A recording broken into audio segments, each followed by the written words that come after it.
Yes, Louis Setti again, the Blue Ridge Reporter, concluding now with the final sequence, at least for this moment in time, about the King James Version and of the Bible and William Tyndale. My personal first experience with the King James Version of the Bible occurred through the public schools. My family had a Bible at home. I never saw it read or used.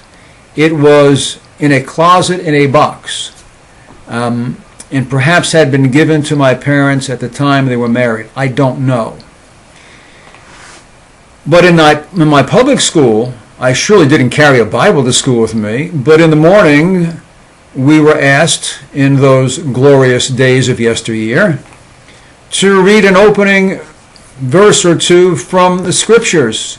And I would reach under my desk and pull out a little box underneath it my King James Version as issued by my school. And I would often say, ooh, I'll read.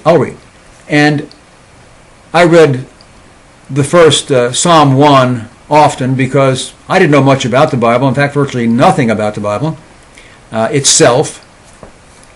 And that was an obvious psalm to start with. And as I sat there in 5th grade, at the front of the school room hung that classic portrait of George Washington. So there we have it, a little vignette from the past. A young boy reaches for his schoolhouse-issued King James Version, reading at the start of the school day before that classic portrait of George Washington. Events like that don't occur anymore.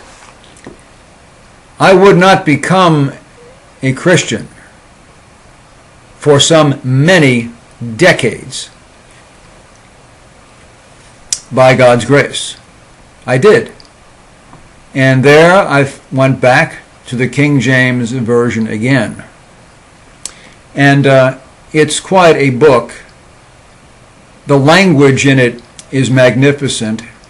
During my decidedly heathen and pagan years, I was a great devotee, admirer of Earnest Hemingway, and knew quite a bit about Hemingway, knew the short stories, knew the novels, knew Byline Hemingway, a compilation of his travel literature in the 1920s written for the Toronto Star.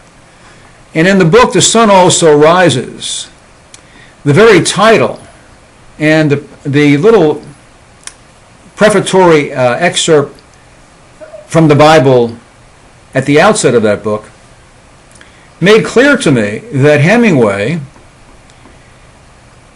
had some exposure to the King James Version. The sound and the syntax and the movement of the language was very familiar and reminiscent. And during this current celebration of the 400th year of the publishing of the King James Version, one of the news reports mentioned that even the Hemingway style, and that style perhaps was the predominant contemporary style, modern style of literature for the 20th century, came from his exposure and reliance in an artistic form of the King James Version, which probably unbeknownst to him had been written by William Tyndale. And now, by the way, there is a William Tyndale Society. Again, the sound, the formulation of the words, the King James short, active, concrete, colorful statements, sentence structure, rather, also was driven home to me toward the end of my legal career.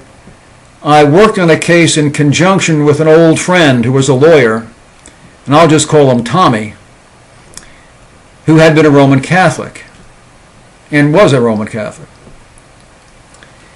We exchanged correspondence, in this case, working together on a particular brief and pleadings.